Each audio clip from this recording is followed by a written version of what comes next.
ঘর কাবা দেইখা আপনি মনে মনে একটা ইরাদা করবেন, আল্লাহ আপনার কাবা দেখছি, আপনি মাওলারে তো দেখি নাই। আমার আল্লাহ কয় বান্দা দেখবা দেখবা দেখবা আহসানি সূরাতি, আমি আল্লাহর উত্তম শুরুতে দেখবা। ওই সময় আর অন্য কোনো সময় না, ওই সময় হইল হাসরের ময়দানের সময়। কিন্তু ওই সময় পর্যন্ত যাওয়ার আগে রে আল্লাহকে দেখার অনুভূতিটা অন্তরে নেওয়ার জন্য আপনাকে দুনিয়াতে এমন আল্লাহ দেখার জন্য কলব তৈরি করা লাগবে, আল্লাহ দেখার জন্য আপনার অন্তর তৈরি করা লাগবে।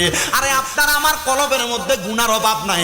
আপনি আমি গুনাহ করতে করতে আমরার গুনাহগুলারে এই কলব দ্বারা ঝাঁঝরা করে পালাইছি। আমরার গুনার কারণে আমরা আল্লাহ দেখবো দূরের কথা, চোখটা বন্ধ করলে মক্কা মদিনা দেখি না। কিন্তু যারা বড় বড় বুজুর্গ ছিল তারা চোখ বন্ধ করলে মক্কা দেখতো, চোখ বন্ধ করলে মদিনা দেখতো। আর আমরা চোখ বন্ধ করলে অন্ধকার দেখি। ও সোলাপুকুরিয়ার যুবক, ও সোলাপুকুরিয়ার মুরব্বী বাবারা, একবার চিন্তা করেন, আপনার জীবনের গুনাহ যদি আপনার সন্তান দেখতো, আপনি মুরব্বী বাবারে আপনার সন্তান বাপ বলে পরিচয় দিত না।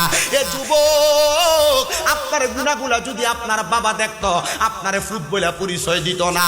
আমার সোলাপুকুরিয়া এলাকার পর্দার অন্তরালের মা, ও আমার আম্মুজিরা গো, আমি আপনাদের সন্তান বলতেছি গো মা, আপনারা আল্লাহর হস্তে আপনাদের দিনের জীবনের গুনার কথা স্মরণ কইরা যদি জীবনের গুনাহগুলা আল্লাহর কাছে মাফ করাইতে চান, আপনারা আমার কথাগুলা মনোযোগ দিয়া শোনেন। আল্লাহর নবীর কাছে সাহাবায়ে কেরাম প্রশ্ন করি, ইয়া রাসূলুল্লাহ, নবী গো,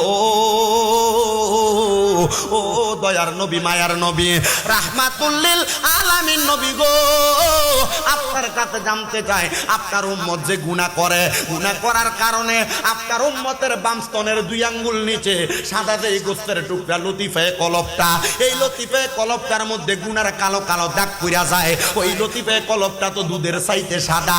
এই গুনাহগুলার কারণে আপনি নবীর উম্মতেরা দুনিয়ার জমিন থেকে কবরে আসলে আমার আল্লাহ না বলছে, ইন্না বাতশা রাব্বিকা লাশাদীদ, আমার আল্লাহর দরা হইল শক্ত দরা।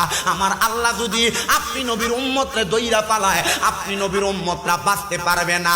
ও বন্ধু, সাহাবায়ে কেরাম প্রশ্ন করে, নবী গো, আপনার উম্মতের কলবটা কেমনে পরিষ্কার করব? আমার নবী কয়, লিকুল্লি শাইইন সিকালা, প্রত্যেকটা জিনিসকে পরিষ্কার করার এক একটা যন্ত্র আছে।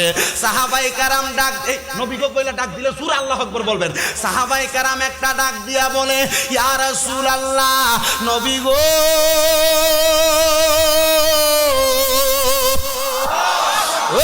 দয়াল নবীজি, ও মায়ার নবীজি, আপনার উম্মত যে গুনাহ কইরা কইরা তাদের কলবটারে গুনার কারণে জাফরা কইরা ফালাইছে, আপনার উম্মতের কলবের ময়লাগুলা কেমনে পরিষ্কার হইব?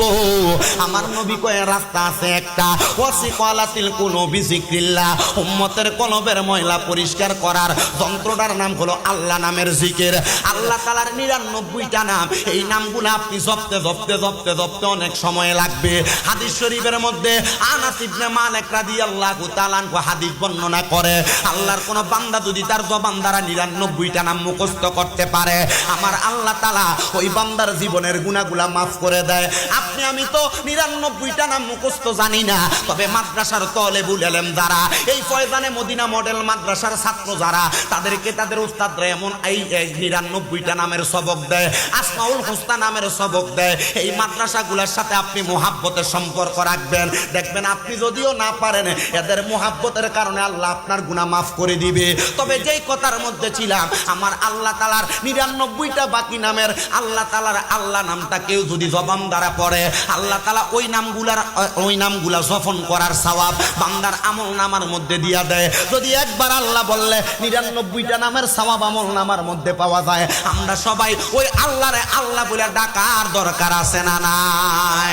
তাহলে একটা জবানও বন্ধ রাখবেন না, আমার সঙ্গে নিজের জীবনের গুনার কথা স্মরণ করে পাগলামি করা যাবে না।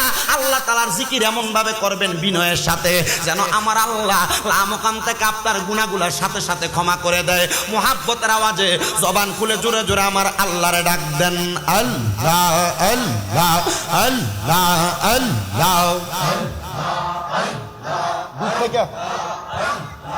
আল্লাহ আল্লাহ আল্লাহ আল্লাহ।